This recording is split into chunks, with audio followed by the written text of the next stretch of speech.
The story follows a young man, Kelvin, who is reincarnated into the fantasy world by the supreme being of reincarnation. The supreme being in charge made a mistake that cost Kelvin his life. To correct his mistake, he asked the supreme being of reincarnation for help. Kelvin will reincarnate into the fantasy world, but without his previous memories. Kelvin has been given the opportunity to choose different skill sets that will help him in his new life. During his reincarnation, he apparently fell in love with the supreme being of reincarnation, but he won't be remembering all of that once he wakes up. Kelvin wakes up in the middle of the woods. The status screen appears in front of him, and he is required to press start in order to continue. There is a voice communicating with Kelvin, and it turns out that the voice belongs to the supreme being of creation, Melfina. Kelvin had asked Melfina to be his servant when he was asked to pick a wish. Kelvin takes a look at his status and realizes that he is a summoner. Melfina tells Kelvin to go to the nearest town, Parth, to register as an adventurer. For now, Kelvin can only hear Melfina's voice until he is powerful enough to summon her. Melfina agreed to be his servant because she decided to take a break from work. She has her assistants working for her in the meantime. Kelvin walks into a guild to register as an adventurer. Melfina tells him not to register as a summoner because S-rank summoners are very rare. They rarely have one per nation. The nation will take interest in him once they find out that he's a summoner, and S-rank for that matter. Kelvin then registers as a green mage instead. He is given the F-rank card. The receptionist Ange informs him that he can take tasks that are one level above his. However, he will not receive extra points if he completes the task. Failure to complete the tasks also brings a penalty. Completing 10 tasks in a row means promotion to the next rank. For his first task, he is told to defeat at least 3 blue slimes. Kelvin finds the slimes, and Melfina tells him that he can form a contract with one of the slimes. However, the slime needs to weaken, and it needs to agree to the contract deal. Kelvin goes after one of the slimes, but it wasn't as easy as he thought. The slimes keep playing with him till Kelvin manages to knock it to the ground. He then stretches out his hand and forms a contract with the blue slime.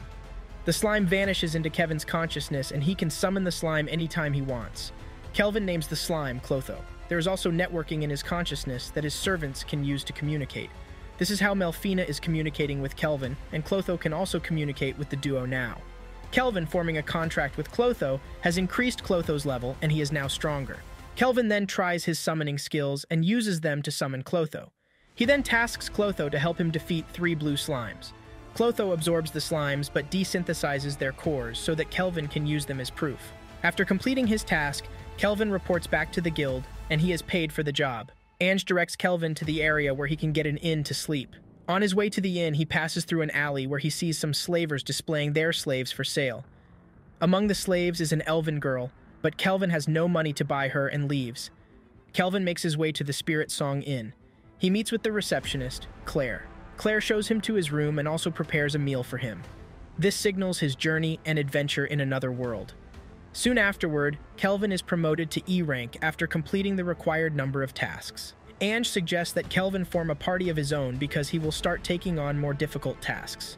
Kelvin thinks to himself that he doesn't need a party since he has Clotho. Ange asks Kelvin if he's from another world because he is quite strong for a beginner, but Kelvin prefers not to answer. As Kelvin talks about what tasks he should take on next, an adventurer, Cashel, enters. He suggests that Kelvin take down the Black Ghost Knight. Cashel introduces himself as a D-rank adventurer to Kelvin. Unknown to Kelvin, this is Cashel's usual plot to take on newbies. He lets them believe that he is weak, and then humiliates them.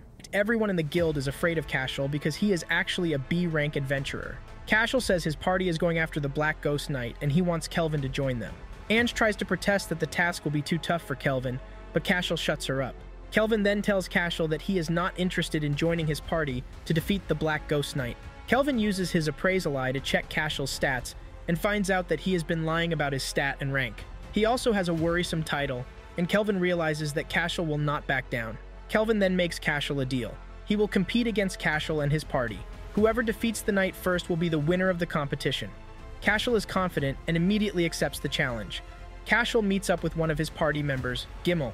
He tells Cashel that his appraisal eye is C rank, and he still can't view Kelvin's stats. Gimmel suggests that Kevin's concealment will be C rank at least. Another of the party members, Raj, who appears to be the muscle of the party, can't wait to crush Kelvin.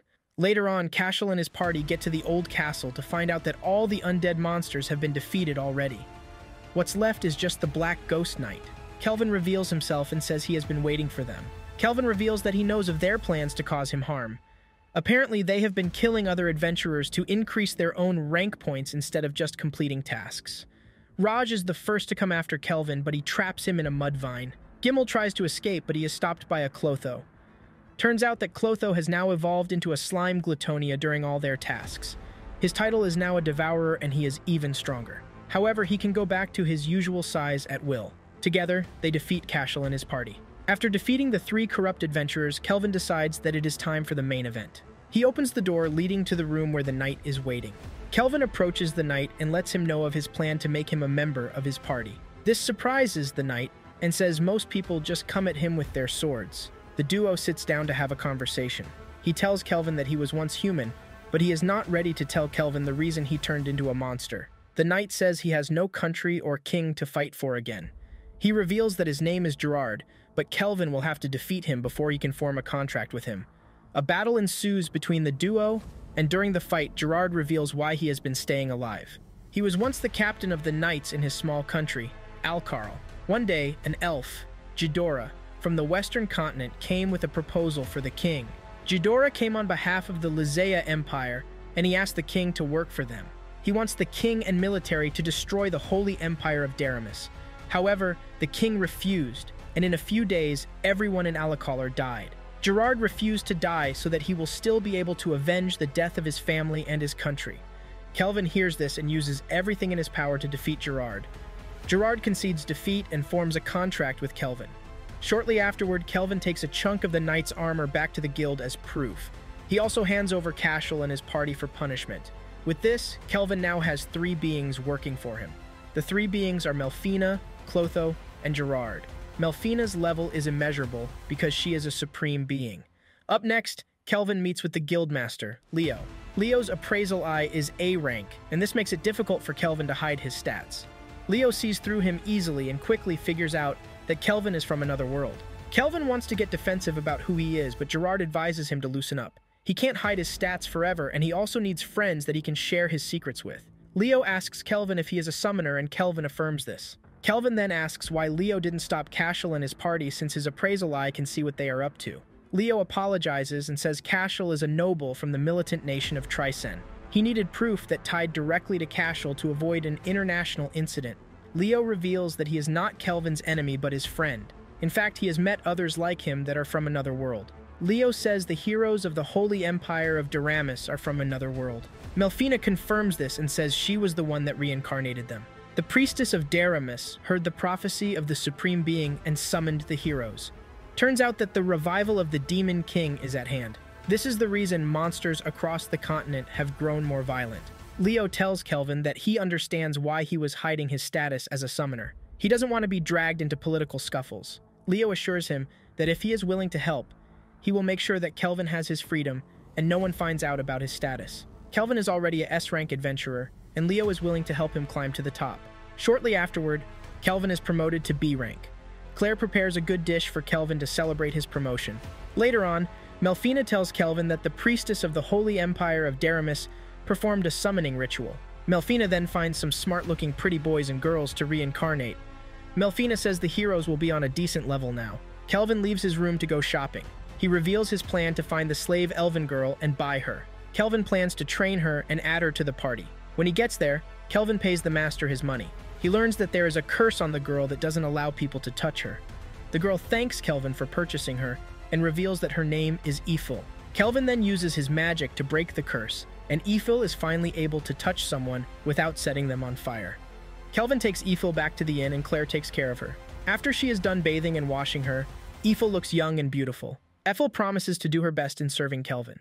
Kelvin realizes that Claire made a maid outfit for Eiffel, but it looks good on her nonetheless. After that, the duo eats a meal prepared by Claire. The food was so delicious that Eiffel cried while eating.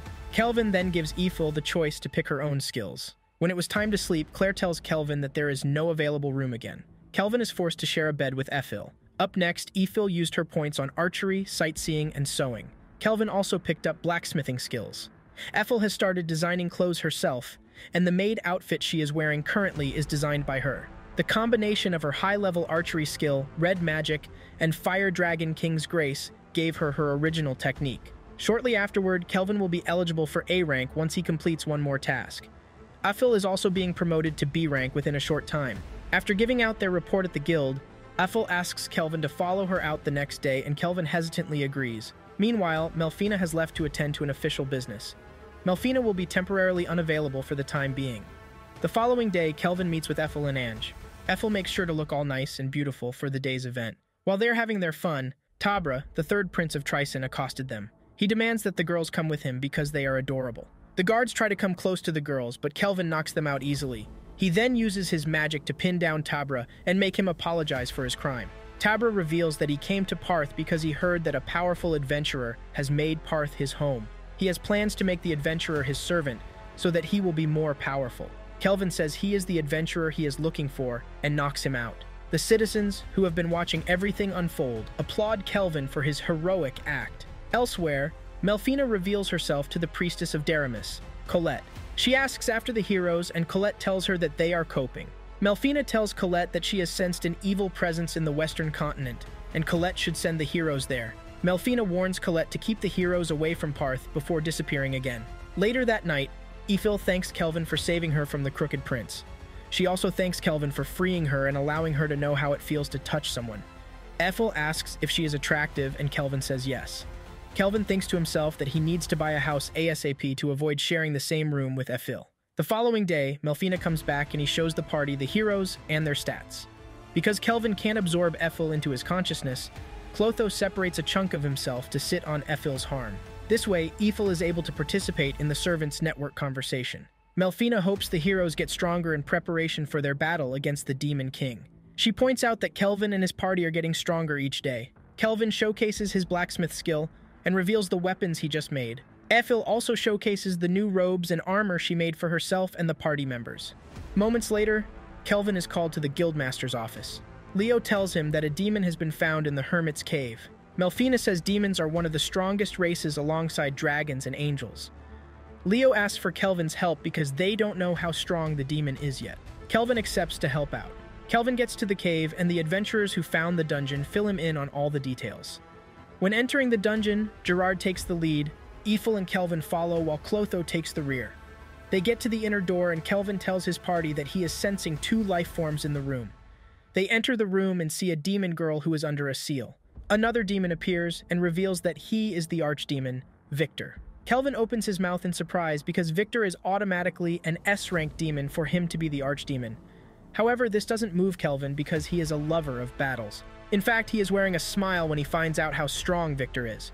Victor tells the party that the girl they are looking at is the daughter of the Demon King, Gustav. Gustav kept it a secret so that his enemies would not use his daughter against him. Victor reveals that only humans can break the girl's seal, but he wouldn't want that. He wants to absorb the girl and become the Demon King himself. Victor summons his underlings, and a battle begins between the two parties.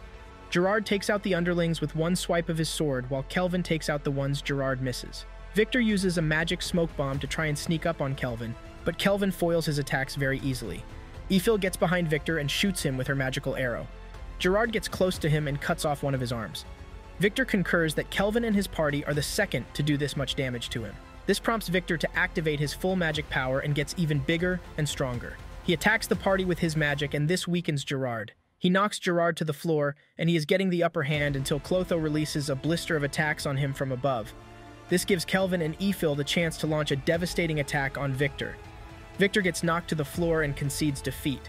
Victor then reveals that he never planned to absorb the king's daughter. He says Kelvin wouldn't have fought hard even if he had not lied. Victor tells the story behind everything. Several hundred years ago, Gustav put him in charge of his daughter, Sarah. He was basically the one that raised her. He was living with her in a big mansion that Sarah cannot leave. Gustav did everything in his power to hide the fact that he has a daughter. Then one day, the hero attacked and came for Gustav. Victor was ready to fight and die for Gustav, but Gustav ordered him to continue watching over Sarah. If her existence should ever be known, other demons and even the hero would come after her. Gustav then puts a seal on her that only humans could break. If anyone but the hero should find her, she would be safe. When Gustav died, Sarah was sent to a distant land where Victor continued to watch over her even under her sealed state. Gustav hopes that one day, Sarah would be able to live peacefully without violence coming to her. Victor then reveals that he has been waiting for a time of peace so that Sarah's seal can be broken. She can then attain her position as the Demon King. Victor laments that all his plans have now failed. He begs Kelvin for a last wish. He begs Kelvin to let Sarah join his party and also show her the world. Sarah is probably awakening from her slumber already and would have been listening to their conversation already. Victor tells Kelvin to break the seal and Sarah's eyes will open. Kelvin offers to heal Victor, but he refuses and says he only served the Demon King and he is not ready to serve anyone else. After saying everything he has to say, Victor finally dies. Kelvin moves closer to Sarah and breaks the seal. Sarah wakes up and begins to cry because she just lost the last person she knows as family. Sarah forms a contract with Kelvin after she is fully conscious. The party finishes up in the cave and returns to the surface. Gustav already made a camouflaging hairband for Sarah before his death to conceal her horns. Kelvin lied to the adventurers that Sarah was one of the first adventurers to enter the cave. They show the adventurers the proof that the demon has been defeated and leave. Later on, Eiffel makes a new and stronger armor for Gerard. Gerard's stats have also gone up and he is now stronger than before. The party takes Sarah back to town and shows her what it means to be living among humans. Kelvin returns to the guild and he is officially promoted to the A rank. Ange then organizes a party to celebrate Kelvin's promotion. Later that night, Kelvin hears Sarah thinking aloud. She promises to make Victor proud and see the world as they have always planned to do. Up next, Kelvin makes a new armor called Queen's Terror for Sarah. He made the armor out of Victor's armor just like Sarah had requested. He also made a new sword for Gerard. After all his hard work, Kelvin is exhausted and starts to crave rice. He keeps screaming that he wants to eat rice. Shortly afterward, the party packs their things and begins a journey to a country called Toraj. Kelvin has two purposes on his journey to Toraj. The first one is to show Sarah the world. It is said that Toraj is a country that borders the ocean, and it is believed that they have a rice-like plant. It wasn't hard for Leo to grant them permission to travel to Toraj. It is revealed that Melfina has left temporarily again. Melfina has gone to do some adjustments to her body so she can enter one of her avatars. This will give Kelvin the strength to be able to summon her. This will also conceal her status as a supreme being. On the way to Toraj, the party is stopped by a gang of bandits known as the Black Wind. It is said that an A-rank adventurer from Trisen once defeated the gang, but it seems they are back in action. The gang tries to rob the party, but unknown to them, they just met a terrible fate. Kelvin tells Sarah to deal with the thieves, and in no time, she has defeated every single one of them. The thieves tell the party that they will be in big trouble when their boss learns of what happened. This excites Kelvin and says he can't wait to meet their boss. Soon afterward, they arrive at Toraj. Kelvin notices that Toraj looks like old Japan. They find their way to the region's guild. They hand over the thieves to the guild, and the party meets with the guildmaster Mist. Mist reveals that Leo has told her about Kelvin. In fact, Kelvin is what Leo talks about most of the time now. Mist informs Kelvin that Trisen's warrior Christopher defeated the Black Wind. However, it turns out that he is now running the show. They have started kidnapping girls to sell them as slaves. Mist is being careful about the issue because it might turn into an international incident if not careful. Kelvin learns that Christopher's level is 70, and his excitement reduces. He wishes that Kristoff has more levels so that he will be a tough opponent. Just then, Sarah detects that a group of adventurers has just entered the town. Turns out that the heroes just arrived in town. Kelvin is happy because it just made things easier for them. Kelvin tells Mist to inform the heroes about Kristoff. If Kristoff is defeated by the heroes who actually stand for justice, there won't be any complaints. Up next, Kelvin and his party track down Kristoff's base of operations. They storm in, defeat his underlings, and set the girls free. They find Kristoff and his generals in their office. Kelvin defeats them very easily and leaves them lying on the floor. Later on, the heroes arrive at the hideout. They see the girls who tell them that the adventurers who rescued them have gone to the other room to fight the bandits. The girls beg the heroes to go and help the adventurers defeat the bandits. The heroes rush to the room and find Kristoff and his men lying on the floor. The heroes are confused and believe that the people lying on the floor are the adventurers who need help. They find Kelvin and his party wearing a smirk on their faces. The heroes mistake Kelvin and his party for the band of thieves. Unknown to the heroes, Kelvin has planned this already. His intention all along is to trick the heroes and make them fight him. The heroes introduce themselves. Their leader Toya Kanzaki, his companion Setsuna Shiga, Nana Mizuoka, and finally, Miyabi Kuromiya. The heroes promise to bring justice upon Kelvin and his party. Kelvin then tells the heroes that he is ready to fight the four of them alone. Whoever loses will do whatever the winner wants. The heroes debate among themselves whether to fight Kelvin, and Kelvin is just reeking in all the excitement. The rest of Kelvin's party sits down while he gets ready to fight the heroes. The heroes finally make the decision to fight Kelvin. Kelvin tells his party members that he will be using his new item, the Skill Eater, as one of the weapons to fight the heroes. The heroes come at Kelvin, but he repels all their attacks pretty easily. Toya's friends are surprised that Toya's swordsmanship is S rank and Kelvin is going head-to-head with him with just bare hands. It's then revealed that Sarah had lent Kelvin her martial arts skills before the fight. As the fight rages on, Setsuna realizes that Toya is ready to fight to the death. She calls him to book and reminds him of the day that they were taken away from their classroom and brought into the fantasy world by Melfina. Setsuna lets Toya know that the only way they can defeat Kelvin is to work together. With this new motivation, the team combines their strength and attacks Kelvin. They use the most powerful spells they have to hold Kelvin down. Kelvin summons a golem to distract them, while he conjures up a new spell. Both two parties are surprised to see Kelvin come up with a new spell to break free from the hero's spells. They try to attack him with different spells again, but he is way above their league, and he easily displaces everything they throw at him. Toya laments while fighting Kelvin that he should use his powers for the greater good if he knows that he is very strong. Kelvin knocks him down and tells him not to try and force his own ideals and views on him. Later on, the heroes wake up to find out that Kelvin is not their enemy. He was the adventurer that defeated the bandits. He was only fighting them to know their weaknesses and teach them how to be better. Toya realizes this and bows to Kelvin. He declares Kelvin as his teacher from that moment forward. After the dust has settled, Kristoff and his gang are arrested and the girls are all set free. Kelvin takes the heroes to a cave for training.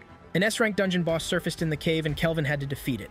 Kelvin tells Toya and his party that they still need to work very hard before they can face S-rank monsters. Days later, Toya and his party prepare to leave the town. They thank Kelvin for all his help. Kelvin gives them pendants as parting gifts. Toya promises to be stronger the next time they meet. After their departure, Kelvin reveals that the pendants he gave the heroes are stat boosters. This will help them to grow stronger and quicker. He then asks Gerard if Lizea is across the sea to the west, and he says yes. Let's not forget that Lizea was the country that destroyed Gerard's home. Kelvin has not forgotten this, and plans to punish them for their sins. Kelvin wants to get stronger and better before taking on Lizea. Minutes later, Kelvin is informed that the country's king wants to see them. Upon getting to the palace, Kelvin notices that the palace is built like the typical Japanese palace. Gerard informs him that the first ruler of the country is rumored to have come from another world. They enter the palace, and Kelvin sees that it also has the same settings as Japanese palaces. They are welcomed by the current ruler of Toraj, Tsubaki Fujiwara. Upon hearing her name, Kelvin thinks to himself that the name is definitely a Japanese name. This seals his assumption that the country's first ruler must have been from Japan. This must also be the reason why they are the only country that has rice. Tsubaki says they would have held a celebration for the party's good deed, but Trisen is involved. They are trying to put things under wraps to prevent suspicion from the citizens. Tsubaki asks Kelvin to name anything he wants. Kelvin says he wants rice, and Tsubaki is surprised. She says Kelvin could have asked for title, money, or status, but he chose rice. Kelvin reveals that he doesn't want anything that will tie him down. He prefers to be free because he is an adventurer. Because of this, Tsubaki promises to feed Kelvin with all the rice he wants. She will also send rice to him if he runs out of rice. Kelvin and his party is served with rice, and Kelvin enjoys the meal so much that he consumes a whole lot. During the banquet, Ethel is busy learning the Japanese recipes from Tsubaki. This will help her to prepare Japanese dishes in the future. Later on, Ethel prepares her first Japanese dish, and Kelvin praises her for getting it right. After all, Ethel's cooking skill is S rank. Tsubaki wants Kelvin and his party to stay in Toraj, but he says they need to leave for Parth very soon. Tsubaki even tries to get Kelvin to marry her, but he humbly declines the offer. Tsubaki tells Kelvin that she has a special way to send them back home. She reveals that the palace has a teleporter. However, no one can just use it anyhow. You have to be given permission from the receiving side too. The reason Kelvin and his party would be able to use it is because Leo already inscribed the permission sequence into their guild cards. Kelvin is surprised that Leo didn't tell them about this. The party takes the teleporter and returns to Parth. Kelvin buys a house after returning to Parth. The house has enough room for everyone. Clotho says he wants to stay outside in the yard, and Kelvin agrees. Shortly afterward, Ellie and her daughter Luca arrive at the house to resume as the new house assistants. One of the reasons Kelvin also bought the house is because of the bath. He has always been dreaming of having a bath in his own house. Kelvin is about to go to sleep when Melfina arrives. She has now made adjustments and can now be summoned through one of her avatars. Kelvin summons her, and a beautiful angelic woman with wings appears in the room. The following morning, Kelvin introduces Melfina to the rest of the party members. Melfina tries to apologize to Sarah for summoning the hero that defeated her father, but Sarah says there is no need. It was needed because Gustav was getting out of hand already, and he needed to be stopped. Melfina has wings concealed to hide her status from the rest of the world. Melfina also claims that she is Kelvin's wife. Kelvin comes up with the idea to start calling Melfina Mel. This is to stop people from catching on that she is the supreme being of reincarnation. Later on, Melfina grants Kelvin the Grace of Melfina, the supreme being of reincarnation. The grace has two effects. One, it protects Kelvin from fatal damage once a month. Secondly, it grants Kelvin the power to summon heroes. However, he can only do this just once. Up next, Kelvin is seen reminiscing about the heroes. He wonders if they made it to the Western continent safely. He also realized that the heroes had it tough to adapt because they have memories from their past lives. He wonders if only the hero is meant to defeat the Demon King. Can't it be anyone, for example, the Beast King of Gon, who is an S-rank adventurer? He is said to be the strongest in the Eastern continent.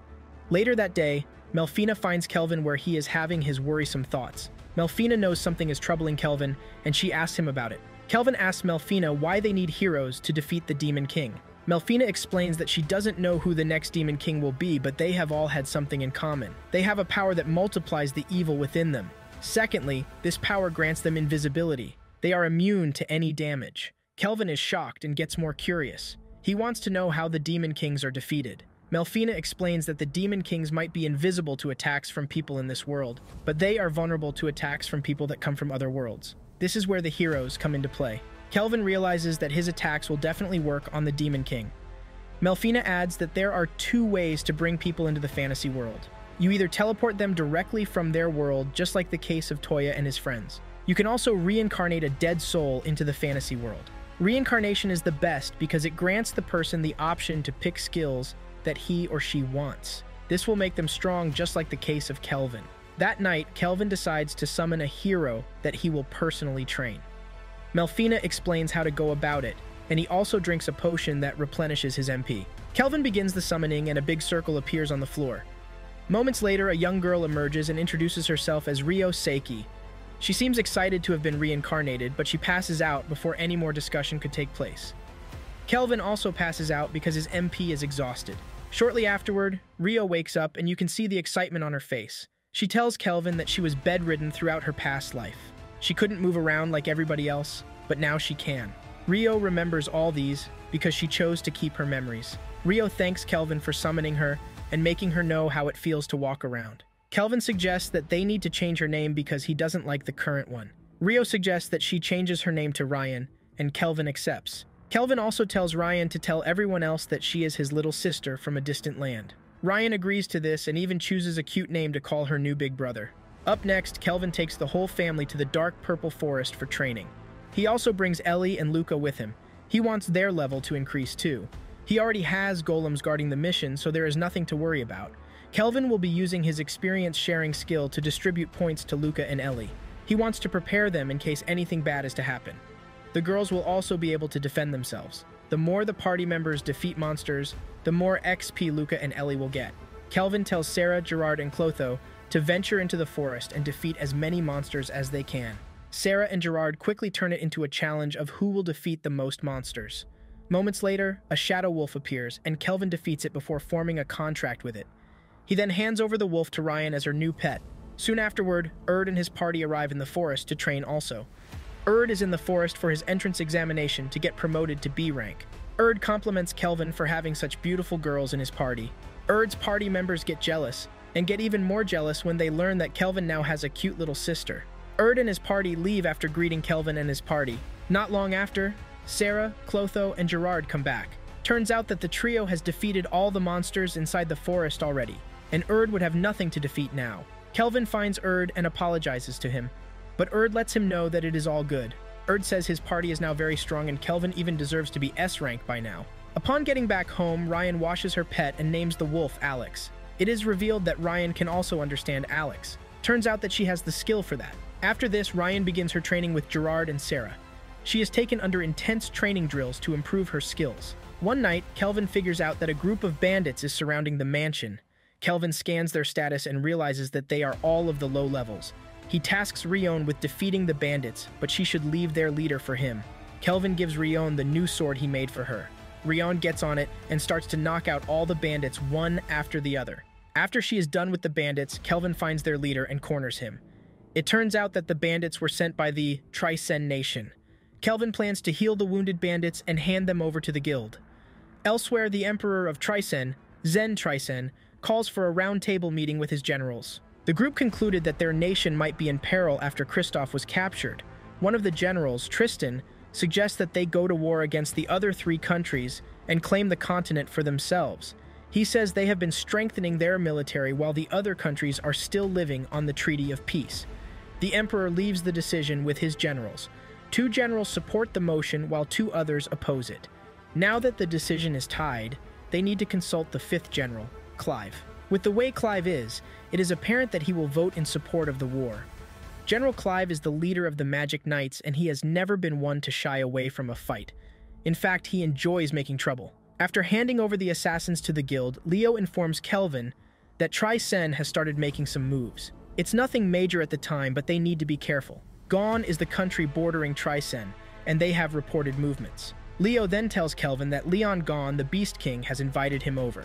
Leon wants to test Kelvin and see if he is worthy of being an S-rank adventurer. Shortly afterward, Kelvin and his party get on their way to Gone. As they approach a village close that is under Gone's jurisdiction, Ephil says she has a weird feeling. Melfina reveals that the village they are approaching is an elven village, and since Ephil is half-elf, she is bound to have a tingling sensation. It is revealed that elves were originally from the western continent, but some of them moved to the eastern continent some years back. As the journey continues, Sarah points out that you need to have the approval of at least 2 rulers before you are granted the S-rank. Tsubaki already gave her approval, but Leon wants to test Kelvin before giving his approval. Suddenly, they are stopped by a group of elves that are guarding the village. Kelvin shows them the seal from Leon and reveals that they are not their enemies. The village chief, Nelrus, shows up to meet Kelvin.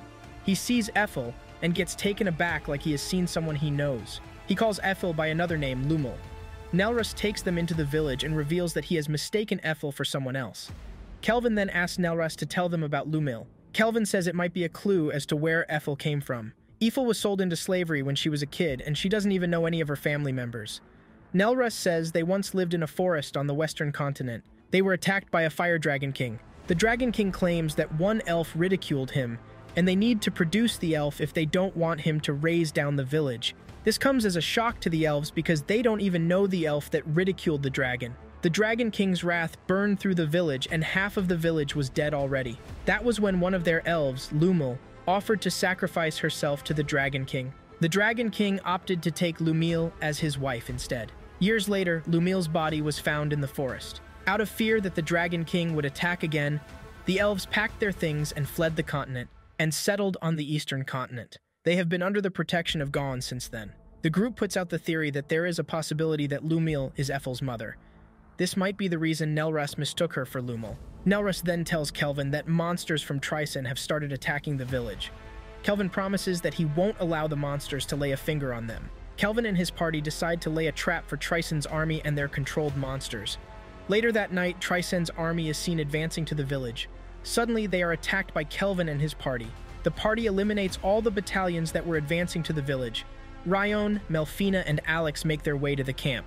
The commander is happy when he sees 2 girls that looked weak coming toward the camp. The commander blows a magical flute that summons a gigantic monster. Melfina tells Ryon that it is time for her to step up. She needs to show that all the time in her training has not been wasted. Melfina assures Ryon that she is stronger than she thinks. Because of these words of motivation, Ryon summons the courage and goes after the gigantic monster.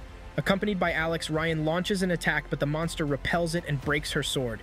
Ryon gets angry and summons 2 more powerful swords that Kelvin had made for her. She casts a spell that seems to have eliminated the monster. Just then, the monster evolves into a fiery monster. Ryon isn't even scared, and she easily defeats the monster with the same spell from before. The commander sees this and falls to his knees. He cannot believe that a little girl just wiped out the entire army and their backup monster. Suddenly, General Clive arrives and launches a surprise attack on Kelvin, but he easily displaces the spell. Clive tries to use a slavery spell on Ethel, but Kelvin blocks it. He tells Clive that he will not lay one finger on his woman or any of his party members. Kelvin uses his appraisal eye on Clive and figures out that he was also reincarnated. Kelvin tells Ethel to join the rest of the party inside the village walls while he battles Clive. Kelvin forms 5 strong spears to attack Clive, but he uses a barrier to block the attack. Clive says the spears would have been destroyed once they touched the barrier. This points out that the spears are very strong also. As the fight enrages, Kelvin is wearing a smile because he is enjoying the battle. Clive charms his whole party to attack Kelvin. Kelvin tasks his golems to take care of Clive's party while he battles Clive himself. However, he instructs the golems not to harm Clive's party members because they are under his charm. Kelvin plans to break the charm after the battle is over. Kelvin and Clive continue to go head-to-head with their spells. Kelvin attacks Clive with a spell that leaves a cut on his face. Clive gets angry and uses his most powerful spell, but Kelvin brings out his latest weapon, the Backstaff Disaster, which is rated S rank. Kelvin then activates a powerful spell too. The duo goes against each other, but Kelvin slices through Clive's spell and cuts off his legs. Kelvin is about to finish him off when Tristan arrives and takes custody of Clive. Tristan agrees that Kelvin has won the battle, but they won't allow him to finish off Clive. Tristan disappears before Kelvin decides to attack them. Kelvin returns to the village and regroups with his party. Nelrus tells his people to prepare a banquet in celebration of Kelvin's win. Now in Trisen's country, Clive has been healed, and his legs are back to normal. However, Clive is now restrained inside a test facility. Tristan informs him that several experiments will be carried out on him because he is reincarnated. Clive serves as the perfect test subject that they need. This might be in preparation for their battle against Kelvin. Up next, the village chief gives Ethel a headband that belonged to Lumil. All the villagers also treat her very well, even though she is a half-elf. Just then, a little girl shows up and introduces herself as Leon Heartgone. Leon reveals that he can take any form he wants, and has decided to show up as a little girl. Leon reveals that he watched Kelvin's battle against Clive. He is now convinced that Kelvin is worth the S rank. In 4 days, the promotion ceremony will be held. Kelvin will also have mock battles against other S-rank adventurers. Upon hearing this, Kelvin couldn't hide his excitement that he will get to go against other S-rank adventurers.